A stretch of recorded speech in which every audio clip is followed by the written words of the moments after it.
The Virginia Horse Industry Board and the Virginia Christmas Tree Growers Association are proud sponsors of Virginia farming. This program's brought to you by the Virginia Farm Bureau. Large or small, Virginia farmers work year-round to help put food on your table. And Farm Bureau works year-round to help farmers and all Virginians. Farming, it's all good. To learn more, go to vafarmbureau.org. Hi everybody, welcome to Virginia Farming. I'm Amy Rocher. This week we travel to Whitehall and learn about kombucha, a fermented tea that has a lot of people talking. Then Mark Viette shares tips on growing gorgeous peonies when we go in the garden. Then we'll have the Ag Calendar, a Minute in the Field video, and of course all the ag news of the week on this edition of Virginia Farming.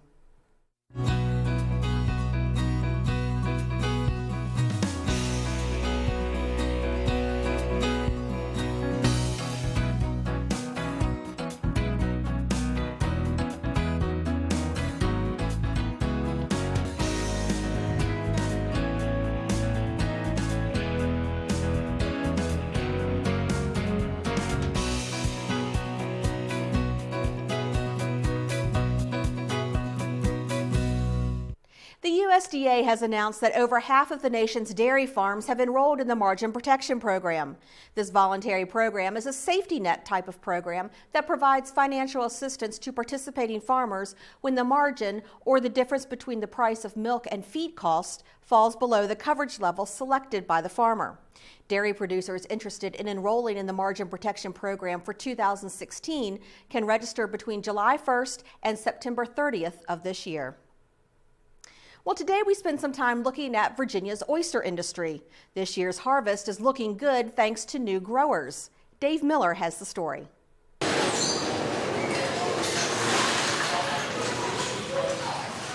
Virginia's oyster harvest rose 25% last year, passing the 500,000 bushel mark. That means the country's largest oyster-producing body of water, the Chesapeake Bay, is back in business. The dockside value for this harvest increased from $16.2 million in 2012 to $22.2 million in 2014, with an estimated economic impact of more than $58 million. This momentum is having a positive impact for the Bay, for consumers, and for the economy. But it's not just wild oysters anymore. In Virginia, I think it's 200 and some licensed growers today. Not all are active, but there are people in it that are growing millions and millions and millions of oysters a year, which, like I said, it's a win-win for our labor force, for the shuckers, for the packers, for the half shell business, which has gotten to be a big business, has come back today in restaurants, and for the environment. Being filter feeders, they help clean and filter the bay, and our waters are getting better and cleaner.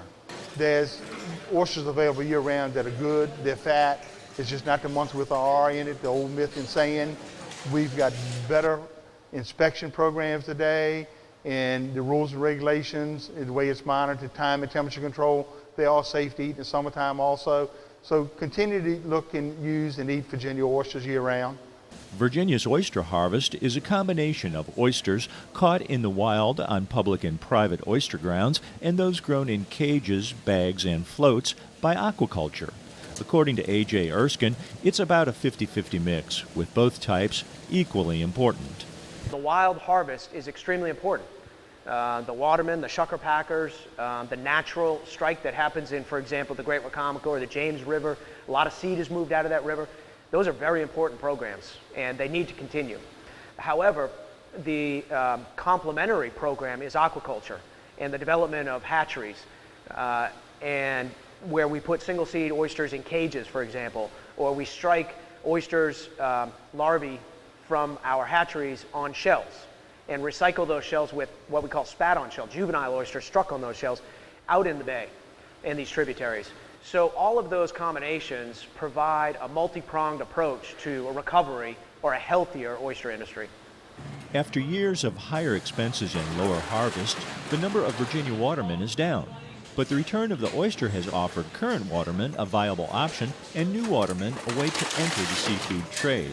During the 2012-13 season, almost 409,000 bushels of oysters were harvested, and in the 2013-14 season, that number increased to more than 504,000 bushels. That's the largest harvest since 1987.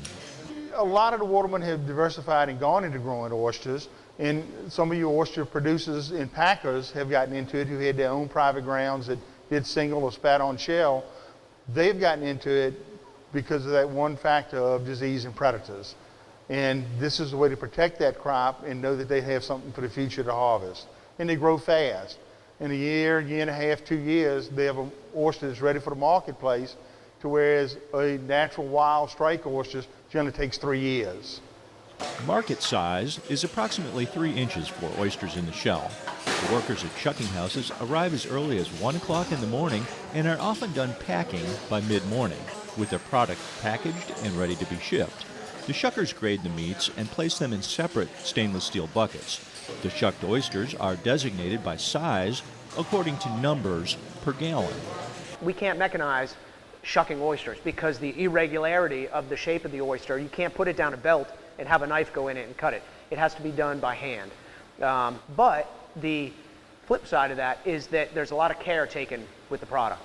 Our shuckers that are local have been here for 30, 40 years. And that's a relationship that grows over time, that develops, and you become part of the family. And that's what these small businesses are, these shucker and packer and processing facilities, they're families. The new technologies and disease-resistant strains of oysters have brought back an industry that had all but disappeared. The bay's water quality has become more important than ever and has made tremendous improvements. The successful growth of Virginia's oyster harvest is the result of a lot of people working toward a common goal: to produce the safest and best-tasting oyster available anywhere. From Northumberland County, Virginia, this is Dave Miller reporting. Thanks, Dave. Kombucha is an ancient drink that is gaining in popularity. Today we talk with Peter Roderick and find out how they make Mountain Culture Kombucha. That's straight ahead on Ag Insights.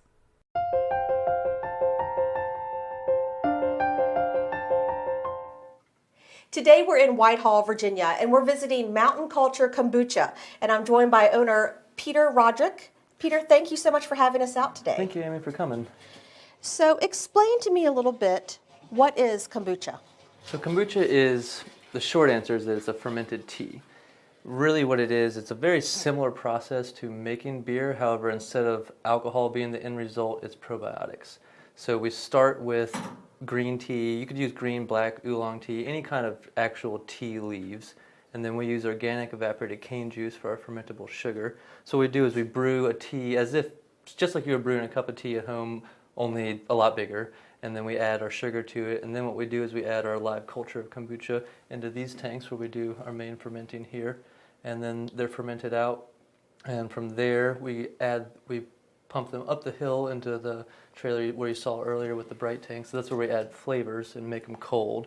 And the big thing about making them cold is, since it's naturally effervescent, in order to get it into this bottle, it really has to be cold. Otherwise, it just bubbles everywhere. So, and you don't really get much liquid in the bottle. It's just all bubbles. Yeah, it would just be all foam. Okay.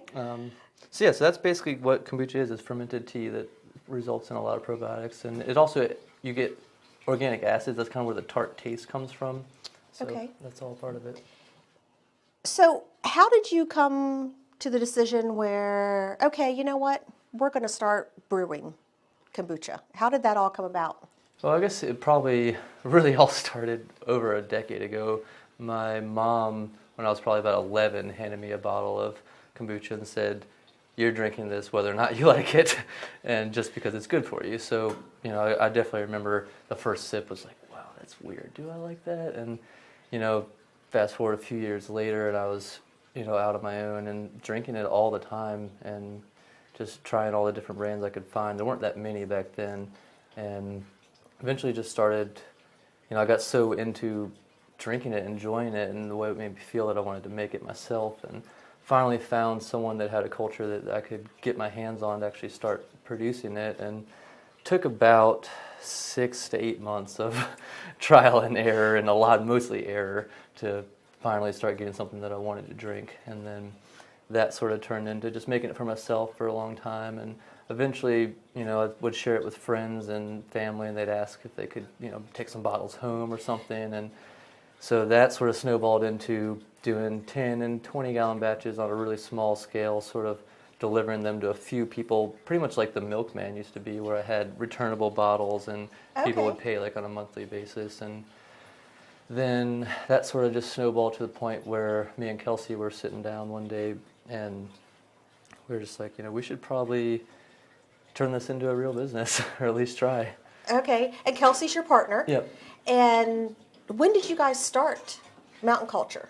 We started working on figuring out what we would, it took forever just to even figure out what was required from the health department, the Department of Agriculture, and everything else. We started that process in the spring of 2012, and we finally got to the point where we had done all that and gotten our permits and everything else, and were able to start selling at the Charlottesville Farmers Market in the fall of 2012, September. That's right when we started off. Okay. So then what happened? At the farmers market, it just took off? Yeah, it was pretty crazy. When we first started off, we were brewing about 40 gallons per week, and we were really worried if we were going to be able to sell it all. And then we went to the farmers market the first time, and we were completely sold out 2 hours before the end of the market, and had been approached by 4 different buyers from local grocery stores who were like, I want this yesterday, right now. So we just kind of started figuring out how to get it to them and make more slowly but surely. Now, does this come from an old Appalachian culture? It certainly has been a tradition in Appalachia for, I've actually traced back people that have been brewing with the culture we had back into the 50s in Rappahannock County, but kombucha itself is much older than that. The oldest recorded history is about 3,000 years in the Himalayas. Wow. So, and there's certainly a bunch of different folk stories about how it started.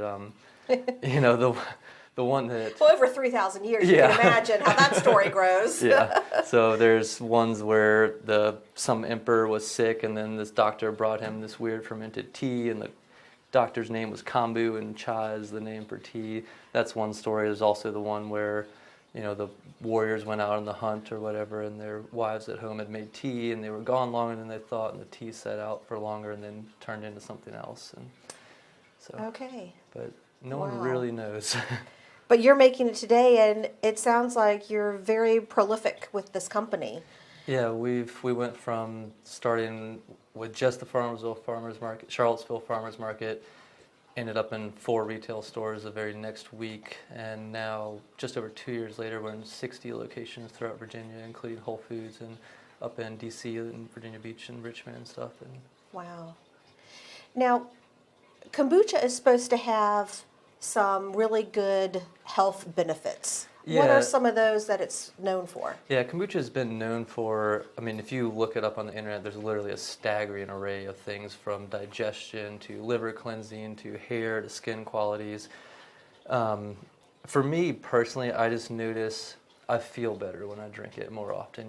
I definitely will say I can say from personal experience that my digestion is much happier when I drink it often, and I just have sort of overall more energy and stuff like that. It's really, when people ask me about the health benefits of kombucha, I really say it's best to just try it. Drink, maybe replace your soda or something like that for just a month and see what it does for you, because everybody's different. I want to talk a little bit about the process. How do you start with tea leaves? Walk us through the process and how you get to the bottle that you're holding. Yeah. So literally we start with, we use all green tea for our kombucha, and we start with whole tea leaves. We use only organic and fair trade tea. So we steep those leaves in hot water just like you would making a cup of tea at home. And then from there we add organic evaporated cane juice, which is essentially cane sugar from fair trade, and that is then boiled into the tea mixture, and then we we adjust the temperature to what we want for the fermentation, and then we pump it into these fermenters here. And then from there, we add our starter that's grown in that other tank there into it. So then that's basically, it's the same idea as when a brewer pitches yeast into something to make beer. It's putting the active living culture into it to start the fermentation. So that goes through what we call the primary ferment, and that's anywhere from 7 to 10 days.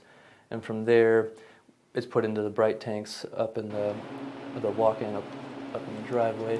And that's where we also add flavors to it from there. So we want to add the flavors when it's cold to really preserve the freshness of those that we're using. Okay. And that from there, they sit in there for about another week to really just infuse everything, make sure the flavors are blended. And we pump them down here to this bottling machine and fill them 4 at a time. By hand. By hand. See? Everything by hand. And it's a family business. Yeah. Everybody pitches in, don't they? Yep, absolutely. That's amazing. Now, you mentioned adding flavors to it. How many varieties of kombucha do you make? So we have 8 different flavors. There's the original, which is no flavor. That's literally just the kombucha itself, the tea, and then the tartness it develops, and the bubbliness, a little bit of sweetness, a little bit of tart. And then we have a few relatively simple flavors, like the fresh mint, where it's literally just mint leaves that are infused into that same kombucha, and that extracts the oils out of the mints. We have a hops flavor, which is, hops are the same flour that are used in beer. I mean, you can use them for a lot of different things and get a lot of different flavors out of it. And that's sort of the same idea, where it's just literally infusing the herb fresh, whole, right into the kombucha. And then we have ones like this, the ginger. This is literally, we take whole ginger root, and we use that press machine over there to turn that into juice, and then those are put into the kombucha as well. So then that's also why, we do that with, the ginger has the pressed juice, the Appalachian Harvest has carrot, apple, and ginger. The mango is a puree, and then that also has chili peppers that we steep and then add to it. And so there's a lot, savory, there's a ton of different, and a little bit of sweet and spicy. That's a really good one. We also we have the Sumatra Sunrise, which is a really unique kombucha because it's coffee, honey, and mint, which coffee and honey are not things you find in kombucha very often. Wow. So that's made with locally roasted Sumatra from Shenandoah Joe. Do you have a bestseller? The ginger, the one I'm holding in my hand. The ginger, okay. Which would be followed closely by the blueberry lemongrass. Ever since we introduced that this past summer, that's just been, it's kind of neck and neck with the ginger. Right. So it's sort of, they're sort of different spectrums. The ginger's really spicy and strong flavor, and the blueberry's got that kind of nice fruitiness and mellow, like lemony flavor. Okay. So. Explain to me a little bit about how the actual fermentation process works. Because in beer, they're trying to build yeast, but in kombucha, you're trying to break it down? Well, not exactly. Is that how that We are works? trying to grow the yeast as well, but it's basically, so the kombucha culture is called a SCOBY, which is an acronym for Symbiotic Community of Bacteria and Yeast. So it's symbiotic because what's happening within the ferment is the yeasts are going after like the glucose and the sucrose in the sugars, mostly the sucrose, I misspoke, and then they are turning that sucrose into alcohol in carbonation. The bacteria at the same time are going after that alcohol that the yeast are producing, and that's what they are eating. So that's how the bacteria proliferate themselves, is by eating the alcohol that the yeast produce, which is also how, with the right conditions, you can have a non-alcoholic product rather than something with a higher percentage. Right. So now you've got a non-alcoholic product that is full of probiotics. Yep, exactly. Which everyone has heard are super for everything. Super for everything. Happy gut, happy life. Peter, where can we find Mountain Culture Kombucha? And do you have a website? Yeah, so our website is mountainculturekombucha.com. We also have social media that you can find, both Facebook, Twitter, and Instagram under that same name. And then retail locations we have in Charlottesville, Waynesboro, Stanton, Harrisonburg, Richmond, Virginia Beach, and Washington, D.C. We're in all the Whole Foods that are in those locations, as well as Rebecca's and IY and local health food stores like that in Charlottesville, Market Street Market. We're in some restaurants like Blue Moon Diner, Revolutionary Soups, over in Harrisonburg in the Friendly City Food Co-op, Elwood Thompson's in Richmond. And then, there's some coffee shops and other sandwich shops and stuff thrown in there as well. And all of that from showing up to the Charlottesville Farmers Market and saying, let's see if people like this. Yep. Amazing. It's been quite a journey. Well, thanks for having us. I'm going to try a blueberry lemongrass with you here. Please do. And I appreciate you having us out today. Absolutely. Ooh, I like it. Yeah. Very good. That's a really good one. Thanks so much, Peter. Thank you, Amy. We'll be right back.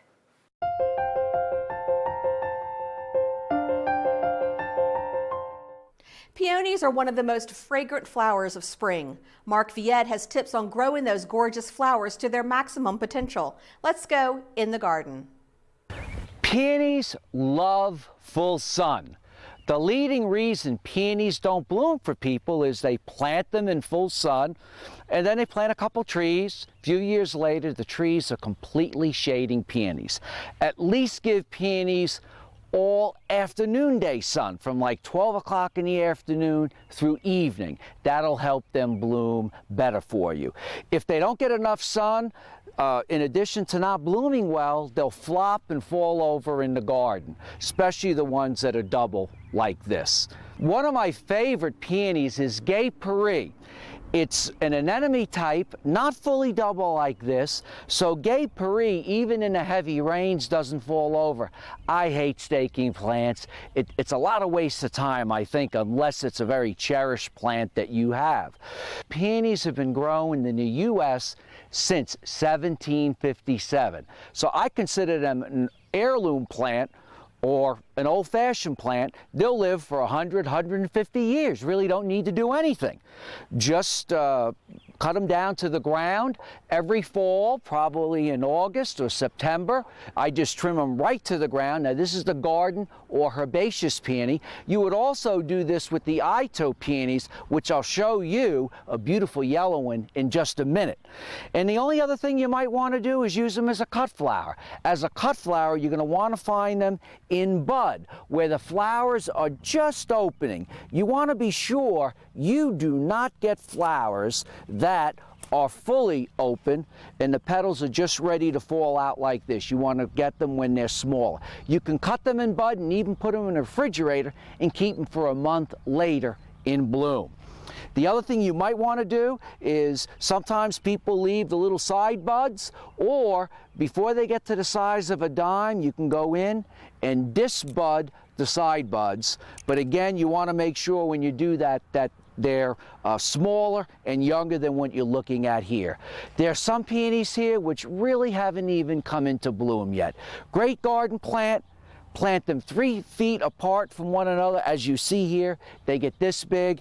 And the other thing I want you to keep in mind is if you do want to share that heirloom plant with one of your friends, you can dig a portion of this plant, like a quarter of it, in September or October, fill back in the area you dug from the ground, and give your friend that favorite plant so they can enjoy it for another 50 or 100 years.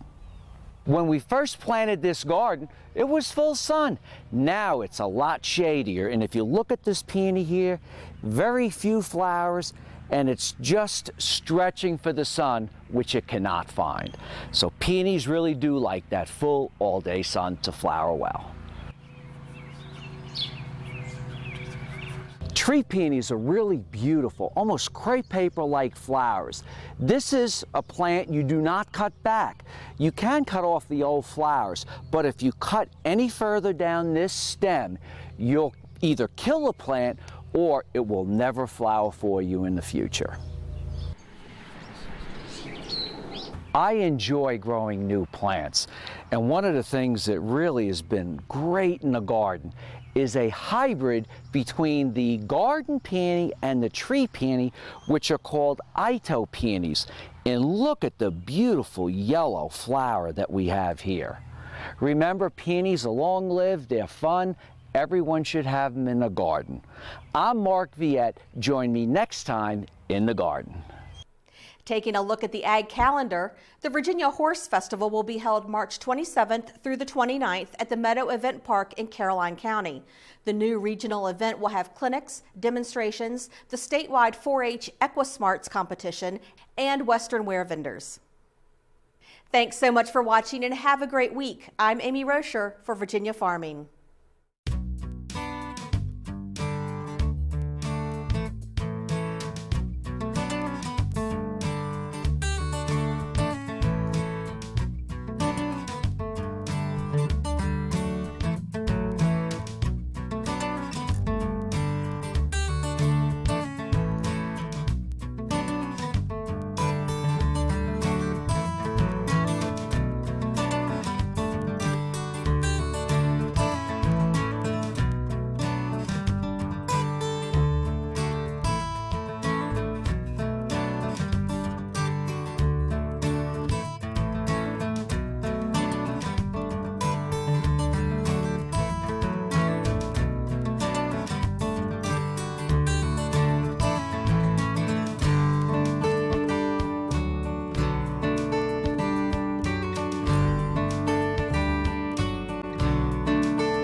This program's brought to you by the Virginia Farm Bureau.